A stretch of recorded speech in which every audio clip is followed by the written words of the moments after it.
right, welcome back. 20 minutes past the hour. It's very interesting, the conversations that we have during the break when you're not seeing. But we're coming to Moses really quickly. Let me read some tweets. Mwangi Njoroge saying, good morning. Where are the youth? This is why I have insisted the likes of Jalango and MC Jesse and all other youthful aspirants would all come together to form a political party. This is the only way youth would negotiate. Engineer Lazaro saying, handshakes isn't alternative government. Please, failures and success of the regime will squarely lie with its leadership. Youth shouldn't be confused to the point of blaming the handshake for their woes. One last one here.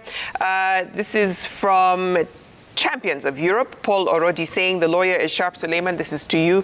The Capsa Kenya representative is not giving a clear picture on Kenyan youth economy, society.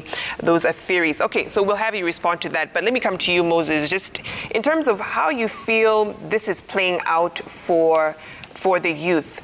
You know, we were just talking about the need, at least during the break, to have them mobilize. Yes, there's a reality of red tape bureaucracy that is blocking many of them from getting into elective office, for instance, or even being seen for that matter. But I wonder, in a space at a time in politics where it's about big mad politics, who's on the cover of the Standard? Is it a young person? No, it is not. It is Raila Odinga, and he's been dominating politics for years. So when you're playing in a space like that, where do youth fit in? Where do they factor in to really command the voice of politics in this country, realistically speaking, and how it's structured? I like the way you say we should be realistic. Now, let's start by looking at where sits the wind. Vicky, it all starts at inception. You know, when a youth is introduced to politics at their tender age.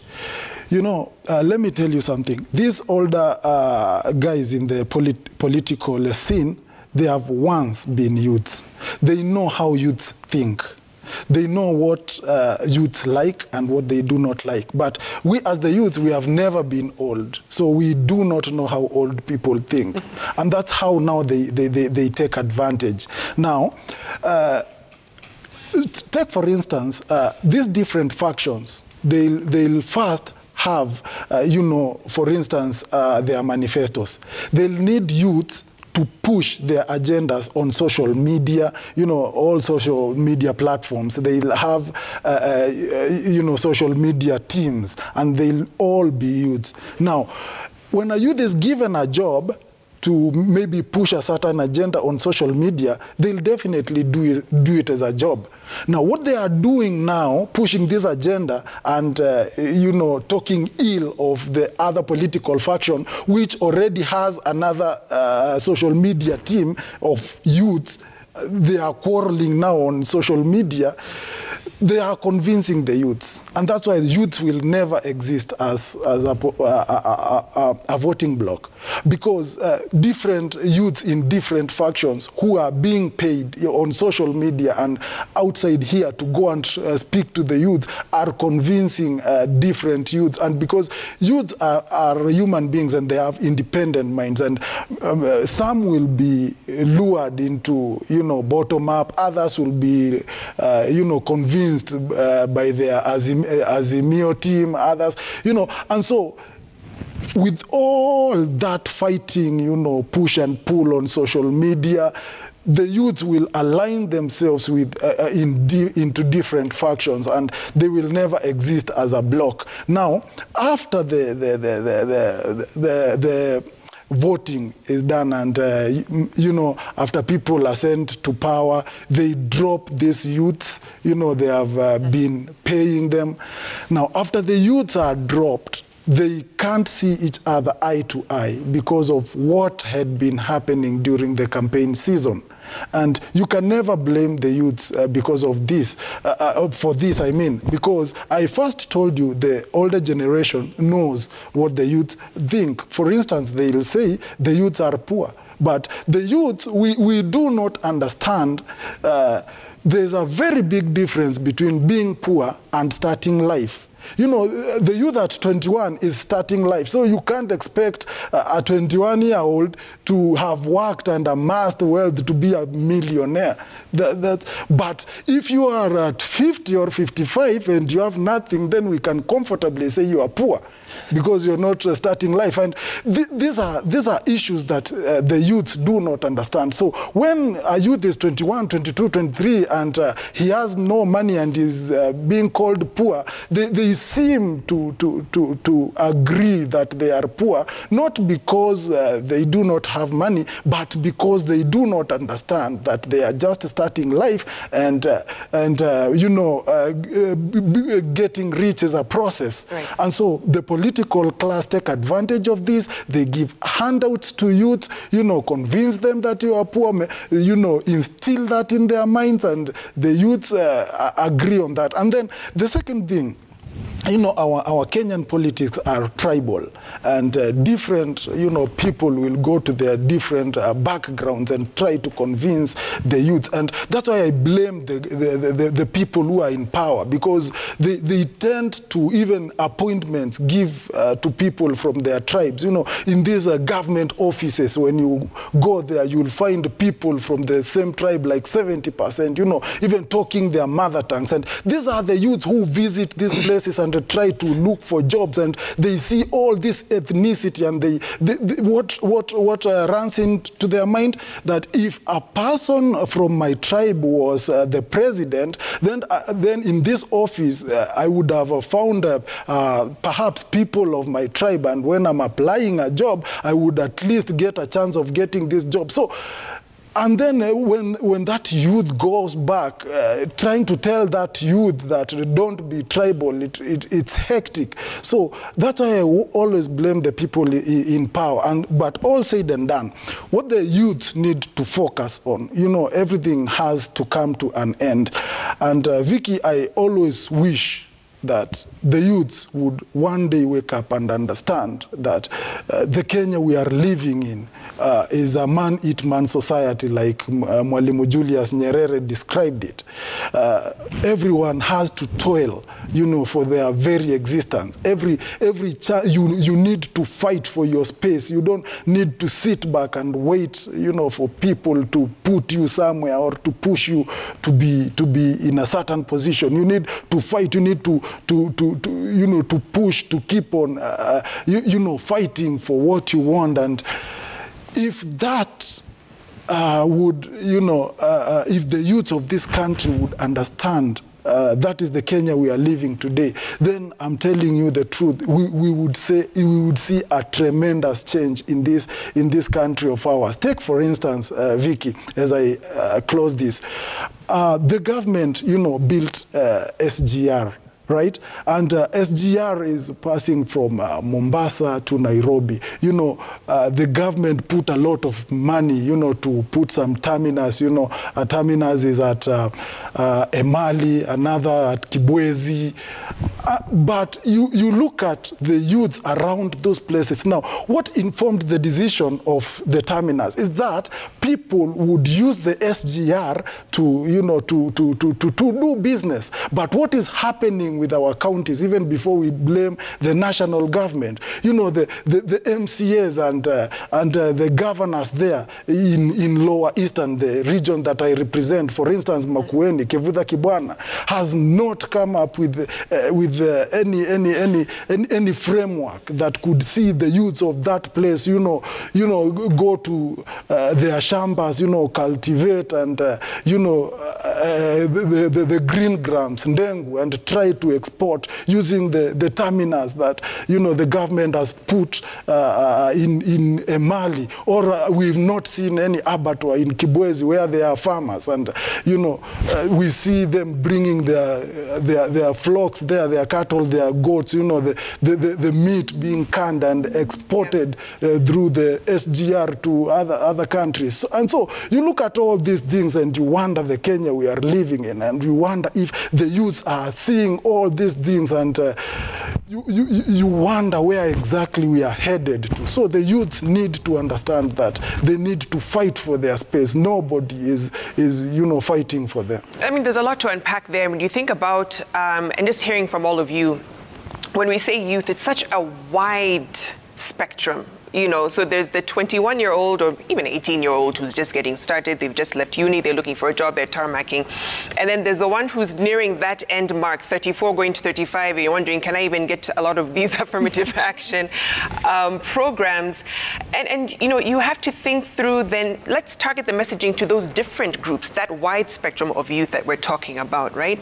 The one who's struggling to get the barrier into entry. Not all of them are going to look like the ones going to Suleiman looking for a business to be, you know, applied for. Some are looking along tribal lines. You know, what can this politician do for me? They're the ones who are occupying the campaign trail, you know, Kamkunjis, and they're there for the day. They're getting 200-300 shillings for the days, standing in the sun. And then there's the other one who's trying to organize and mobilize young people in their neighborhood. So who are we talking to in terms of, and talking about in terms of youth in Njeri?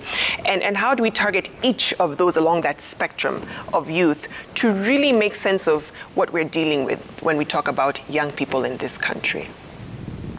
I think message delivery is key, because you find that if you're speaking to a 34-year-old, they will not reason like a 21 or an 18-year-old.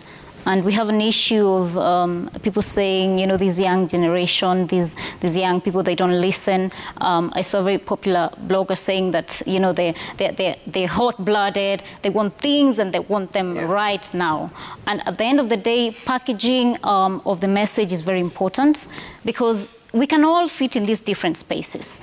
And for young people, even for the ones who are doing blogging, I believe it is something in the society that we need, because we're in this social space at this age and era, and we cannot say, or rather, we cannot do away with it or wish it away.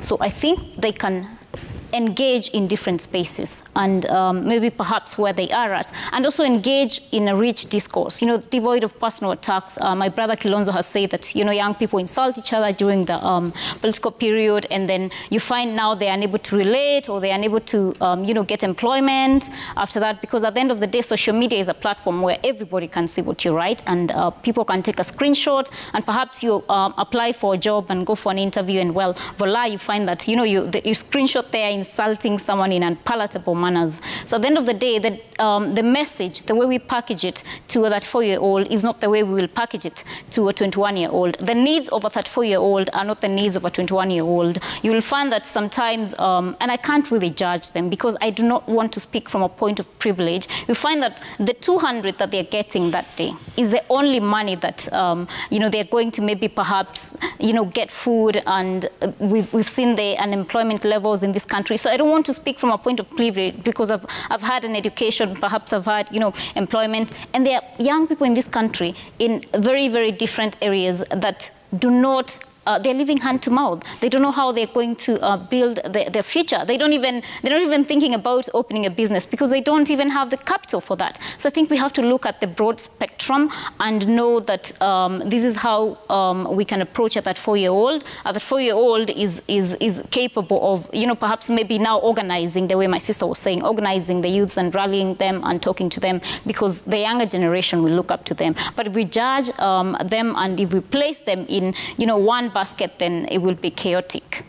Now, it's interesting, Suleiman, you know, something that Moses had said earlier about, you know, many of the leaders that we see now, so they took to leadership when they were young. You know, they agitated, they were the young Turks. They're now the silver-haired men, some of them have dyed their hair, who are dictating the political discourse and how things go in this country. They're not leaving anytime soon. Right? And we can see someone like Raila Odinga is wanting to be the 5th president of this country. Where then is the room for young people, realistically speaking, to then take on? You know, should we have another liberation? What is needed to really see youth take to power? You see, Victoria, one thing that I normally say is that belonging to a political party or a certain political formation is your right under Article 38. You can be a member of NASA coalition, you can be a member of ODM party or Jubilee party. That is a right and that's a choice that someone can make. But the issue is, when you look at the country that we're having, in as much as we may have someone like the Honorable Raila Odinga, the likes of Uhuru Kenyatta, our president and our deputy president, in as much as they're out of the youth bracket, does it mean that these are the only slots that are available for the youth? I think the mat is so broad enough to accommodate all of us. Only that what is happening is, we're in a country whereby, for me, I will not regret having a 71-year-old president. I would only be concerned about having a 71-year-old president who is considerate of the interest of all groups, including the youth and women. I think that's how we need to look at it. So for me, in as much as I'm saying that the mat is broad enough to accommodate both the elderly and the young, the history or what we have seen of late is a bit of a worry, which is we have seen a scenario whereby we have had military generals who have served their terms in public offices, attained the retirement age of 60, vacated offices, who are now being called upon by the executive to accommodate offices that are now vacant. Does it mean that when we are bringing back these old renegades, there are no young, fresh minds to take up those slots? That is my problem with the regime that we are having. And I think of key concern, we have seen the likes of KEMSA as a slot, NMS, I think various crucial offices like the Kenya prisons. We have seen old guards who are being called on to take up those offices. Does it mean that the regime that we are in, is it that they do not have trust or faith in our youth? That is the concern that I'm having. That tells us that there are so many opportunities that are enough for all. There are so many fantastic opportunities that the youth can take up to lead our country. The other thing that I've noted for me is, I do not have a problem with someone representing Embakasi East belonging to ODM or the NASA coalition for that matter, and I do not have a member from maybe Starehe supporting the deputy president. That is their right. But what I would have actually proposed for is, these, like, I mean, the politicians who are in different political parties or political formations, I think I will call on them when it comes to matters affecting the youth to come together, irrespective of their political differences. If we have that kind of a country, there's a way we shall go about the problems bedeviling our youth. I think on the same breath, if we have women leaders who are members of UDA or members of ODM, for me, I would want to see a scenario whereby when we have an issue affecting our women, they should be coming together, I think, devoid or not looking at without looking at their political backgrounds. That is the kind of a country that we would want to see, and that is the kind of a country that will change things for us. If you look at what we have right now, I do not have a problem with having any political leader. Let us have a political leader that shall support our discourse. And let me just take you back a bit. When you look at the political violence that happened in our country in 2020, 2006 and 2007, 2008, those who have suffered most are the youth. Yes. Again, equitably, those who have been involved in those activities, again, were the youth. So we are the biggest players and we are the biggest casualties. We need to look at this coming general election and see how can we go about having a peaceful election. I assure you, anytime that there is a problem, again, it is the youth that get affected. And any time that there are those who are taking advantage, I mean, getting advantage, or those who are at advantage positions, now that those happens to be the elderly. I mean, those who are who are within the old age. Without leaving those who are old age, because these are, again, our brothers, our parents, and our uncles, we need to, I think, spread the opportunities to the youth. That is why now we cascade back. How do the laws actually provide for us? Just go through the local dailies. You will see that 30% of opportunities are now left behind for those who are in special groups. This, in this regard, being persons with disabilities, the youth and women. If we even give them these just slots, there's a way that this particular marginalization bridge will be capped. So I think the laws have actually provided for us. Just give the youth their rightful share. And I think the marginalization history shall be long gone. But, you know, you mentioned, and I want to take you back to something that you said, Suleiman, that, you know, since the Constitution was promulgated, we're still in that special interest group in terms of youth. I'm saying we, am not in that bracket anymore. But youth are still in that special interest group. How many years later, right? So whether, I mean, on paper, they're trying to create the space. It's not translating in reality. You know, and you talked about we don't need any more policies. We just need legal frameworks. So how do we actually do that then and implement effectively? Okay. First, in response to the tweet, I'd say that every reality begins as a theory or as an idea. That's what innovation is all about. That's what Martin Luther King was all about. I have a dream. Yeah. That's what Mandela was all about. Today, those theories are actually realities. And Martin Luther's dream put someone like President Obama actually in the White House. So we have to dream. We have to build those castles in the air and then bring them down and enter inside. But we have to do that ourselves. But I would also like to say that we have to be careful about saying, or rather, boxing the youth. I'll tell you, very many young people are hardworking. Right now, if you go to the streets, all those matatus, who's driving them? If you go to the markets, who are many of the young people there pulling the carts and carrying the goods? Okay? If you go to the coffee shops right now, who's serving people? And anyone who goes out in the evening on weekdays, who's serving you? All those are young people. If you go to the rural areas, I've been working on the potato and mango value chains, which I can tell you, the opportunities are so many.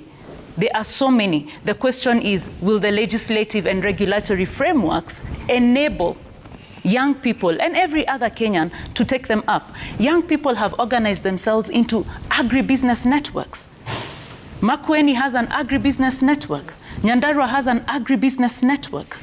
You know, and many others, they are in self-help groups and community-based organizations, and they save.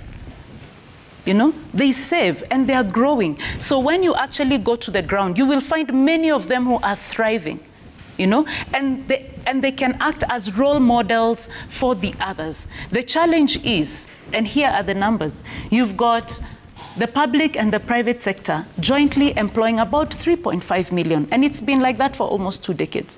But we are seeing the micro and small enterprises, what we call the informal sector, growing year by year. Right now, it's at 14 million. It's employing 14 million.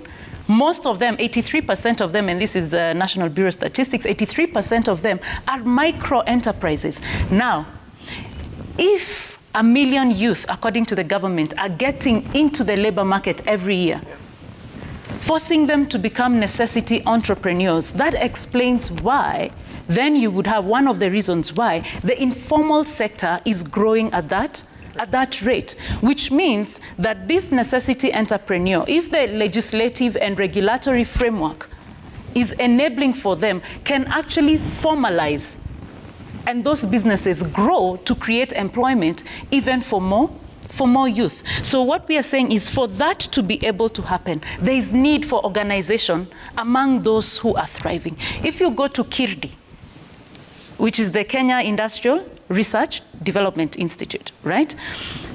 You actually have a schedule, I'm told, is it 3 months? Because there are so many young people processing. And KIRDI, thank goodness, is expanding here, I think in South B, and hopefully they are going to have more machines. So we can say the government, yes, is trying to put some effort. The private sector has been pushing, you know, to have even a better enabling environment, even through some of the programs they're doing, like the online business. Think about it.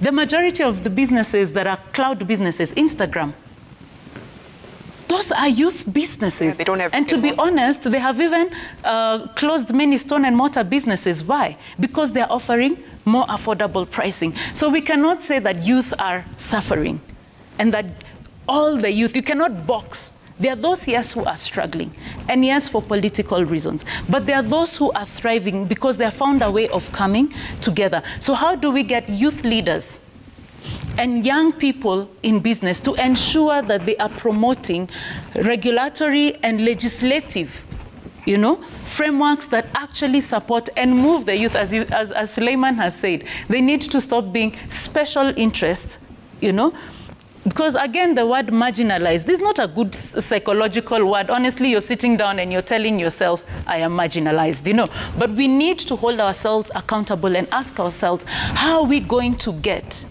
out of this group? Who already knows how? Because there are many young people who already know how. But first and foremost, we must hold ourselves accountable, must take the responsibility and say, I have a role to play in this. And some of my peers have actually already made the way. And my dream is to see the 83% that are micro entrepreneurs, because I work for for an accelerator for youth-owned micro and small enterprises. How do we see this informal formalized to create more jobs for more young people, both in the rural and the urban areas. And I believe the youth can do it.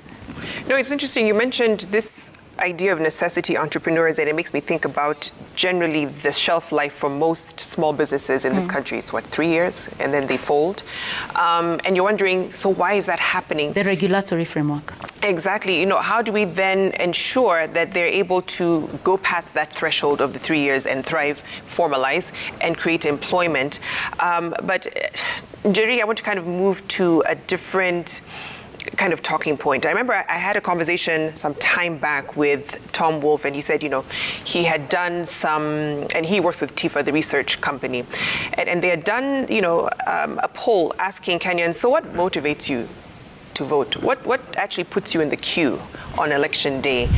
And he said there was two kind of defining thoughts among the people who responded. The first, in terms of motivation, was the direct benefit to the community in terms of development. So this guy or woman I'm going to vote in is going to bring me roads, schools, clinics, whatnot, right?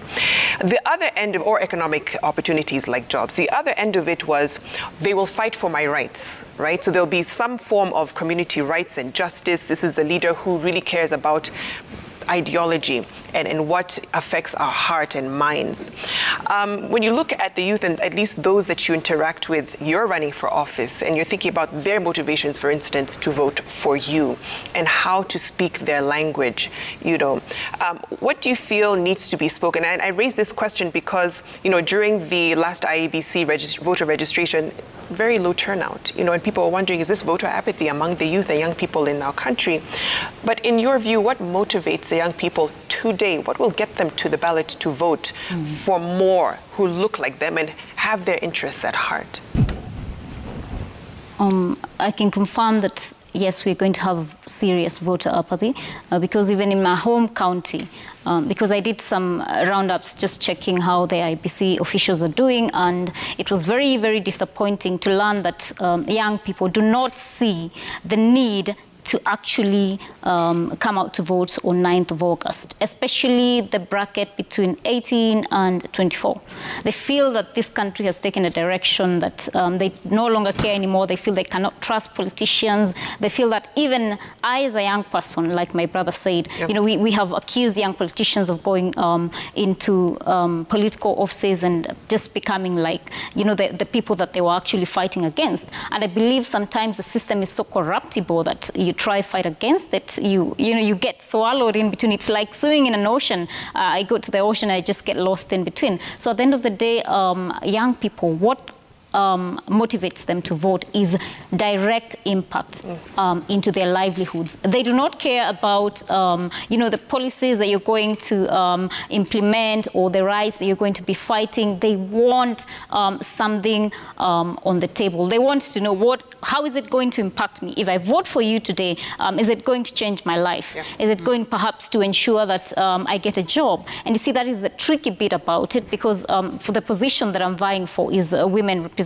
and basically it only entails, you know, even the funds that you get as a woman representative cannot guarantee that you're actually going to, you know, directly impact on a larger scale the livelihood of young people. But that is what they want to hear at the end of the day. And you see, politics sometimes is about what people want to hear, because you go tell them, you know, if I get in, I can't do this for you, I can only do this. They don't want to hear that. So what young people want to know is, how am I going to benefit? Don't tell me about my rights, don't tell me about what the Constitution guarantees, don't tell me about the youth fund. I want to know direct impact. Can you do something for me? And you find that it is sort of like a war between, you know, the collective interests of the seat that you're vying for and the interest of, you know, the young people that you want to speak to, or rather whose hearts you want to win. Because at the end of the day, we don't get elected to serve only one singular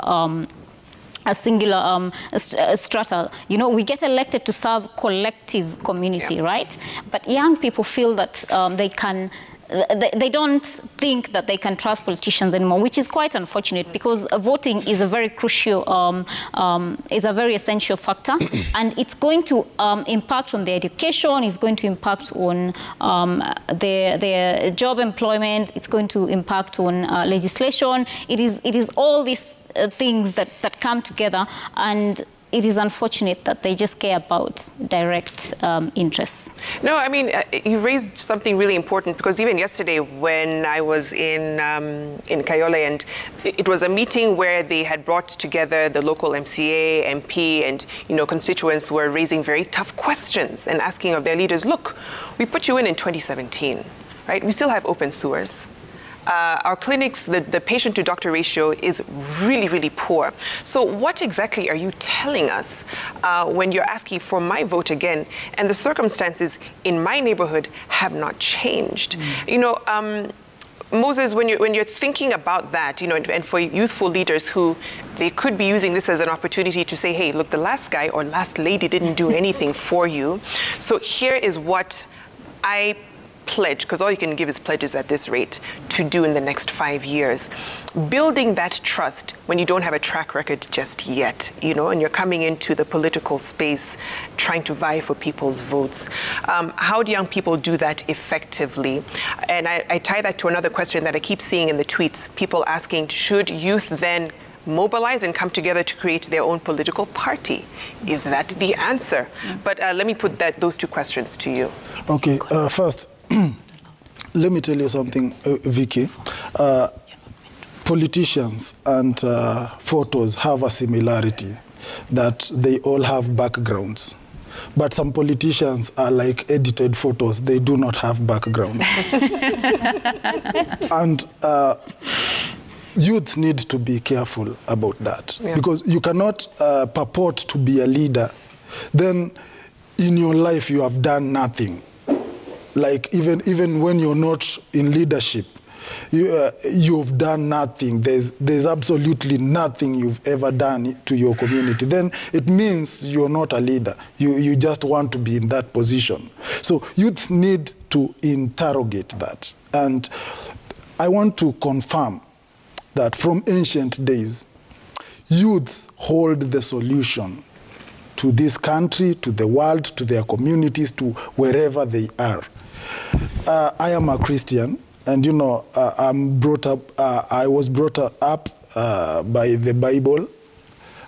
You know, my mom used to teach me a lot about the Bible, and I happen to understand that Jesus Christ was 33.5 years when he was nailed on the cross. And if God saw it wise to use a youth, you know, to liberate the world, and the world, according to the Christian, belief, will be judged on if they accepted the teachings of a youth or they rejected the teachings of a youth. And that would determine if they will go to heaven or hell. Then we should ask ourselves, was God wrong? Sorry. Why didn't God wait for Jesus Christ to be 55 years for him to be crucified? Then it means we are missing the point. It means even God tried to show us that the youths have the solutions to this world, and we are rejecting that. Yeah. And where does that also leave the persons living with disabilities? You know, Kenyans, or rather Africa, we are fond of adopting or importing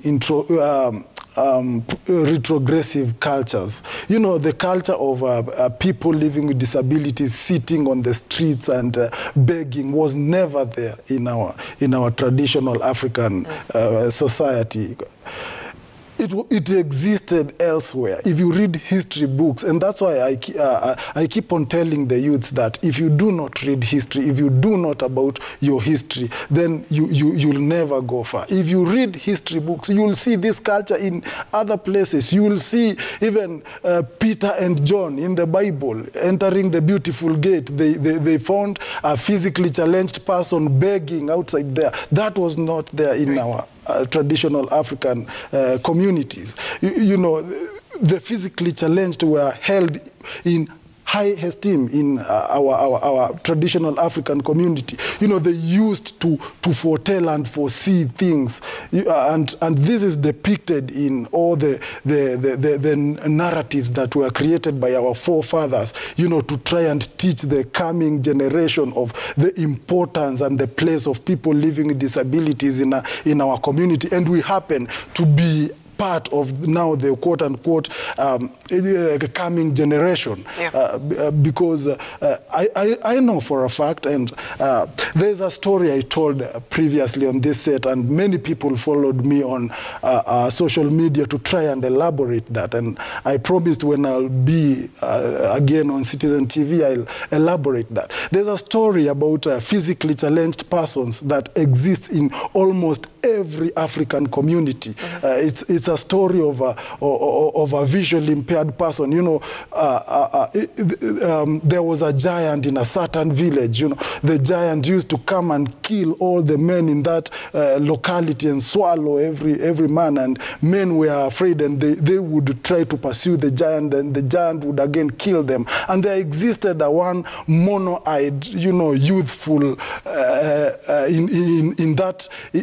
that community, right. And he sacrificed to pursue the giant. And it was important again to be mono-eyed, because if they had said he was totally blind, then there was no way he would pursue the giant. So the mono-eye there clearly represents visual impairment. And so the story, depending on which community you come from, has different variations, but the moral of the story is the same, that the youth pursued the giant, and there are many variations of how he killed the giant, and then the giant, before dying, told the youth, before I die, do A, B, C, D, and every person in this community that I ever swallowed will again come back to life. And the youth did that, and all the men came again back to life. So this story was created just to show that persons living with disabilities, and especially if they happen to be youthful, yeah, they have a place in society, you know,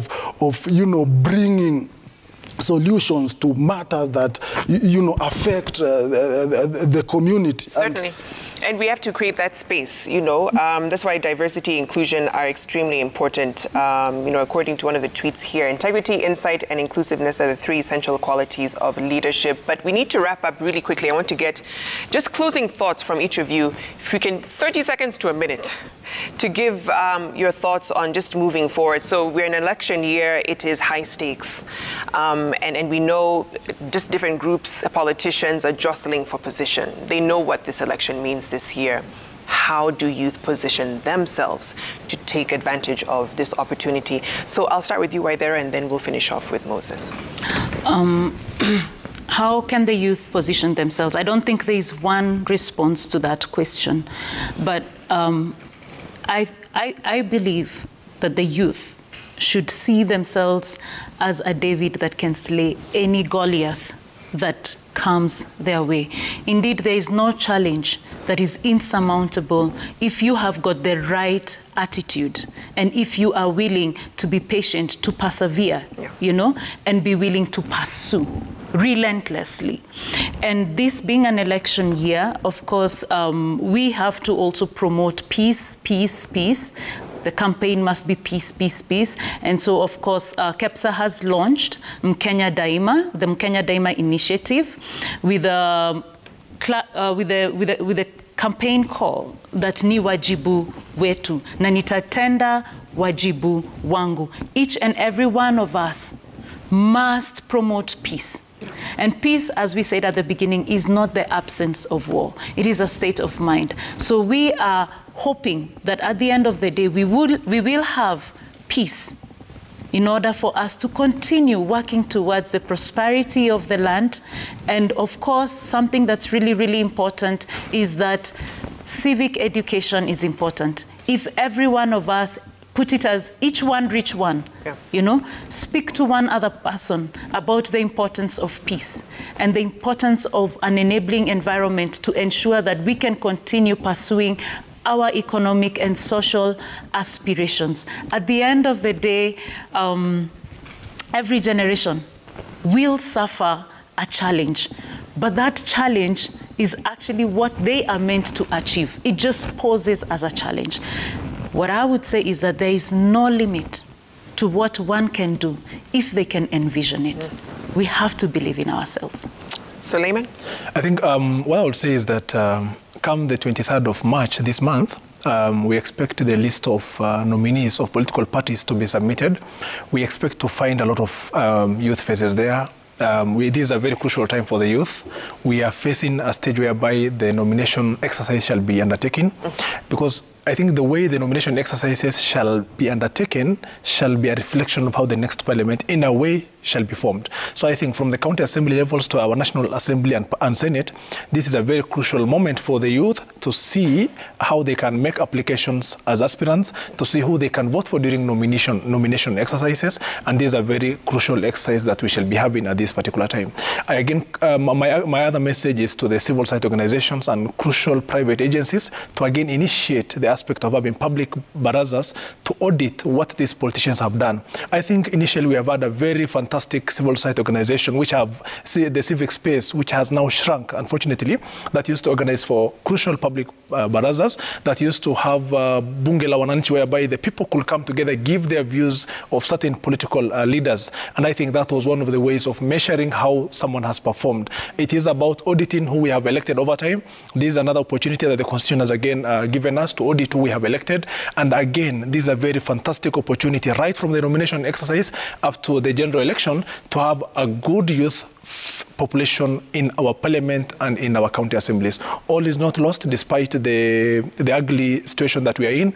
It is a very, very crucial moment for us to get to parliament and county assemblies that person who we think shall change our lives. All right, have your voice heard and have it heard early in the process. Njeri, your closing thoughts. We normally say in politics that power is taken, it is not given.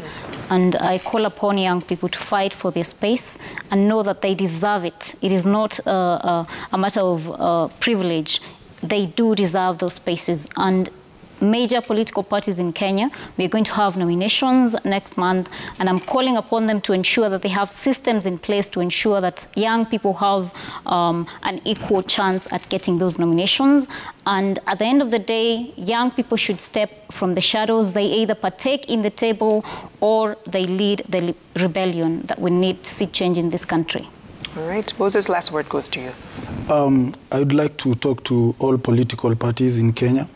Please, matters persons with disabilities, make sure the nomination fees you try and waive for persons living with disabilities, because you know when you have any kind of disability, it's hard, depending on the severity of your disability, you know, to get a job and maybe have good money to do all these things. So please try and waive persons with disabilities. And then nominations. When you guys are doing nominations, please do it on merit. Just look at persons living with disabilities, what they've been doing, if this person has been in leadership, what has he been championing matters persons with disabilities, so that whenever you nominate somebody, when he or she gets into this august house, they'll champion matters persons living with disabilities. And then finally, let me talk to the people of Lower Eastern region,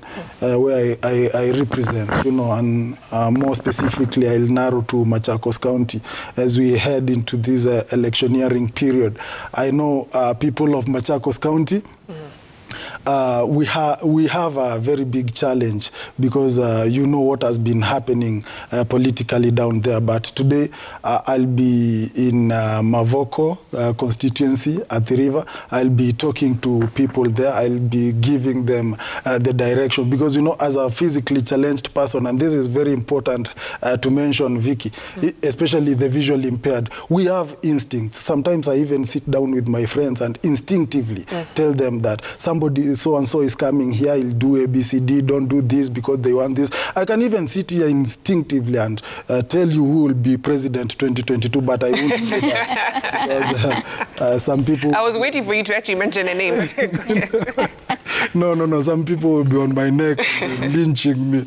So I'll be there giving them direction and telling them what to do. Thank you. Thank you so much to Moses, Njeri, Waithera, and Suleiman for your time, your insights, and a great discourse this morning on Daybreak. Before we wrap up, let's take a look at some of your tweets. This one from Eriko saying, there are so many hurdles for Kenyan youth to excel. What's unfortunate is those who talk of youth have zero reality with what happens on the ground. Geraldi saying, I don't trust youth leaders. They are just using politics as a way of making easy money. Youth in Kenya need to be led. Okay. To Imara 1 saying, we need to put our money where our mouth is. Let's invest in the future by investing in the education of our youth and the re-education of those who need it and aren't so young anymore. It's not charity, it's an investment of our country and our planet. Mwangi Njoroge saying, we need a youth caucus in parliament to end tribal politics. Our youthful leaders and aspirants need a political entity. And Chalo saying, most of the youth are very lazy. They're following politicians for handouts and are ready to do dirty jobs for them. This mentality of handouts needs to change. Governor saying, young people must have their voices heard at all times. We cannot be passive participants in the conversations about our future. We must get active and create the future the way we want it. Thank you so much for your feedback, and keep the conversation going on social media. The hashtag, as always, is Daybreak. Thank you for staying with us. And of course, DJ T-Boy and Willis Raburu are on the other side of this break. Have a lovely Friday and weekend ahead. Bye for now.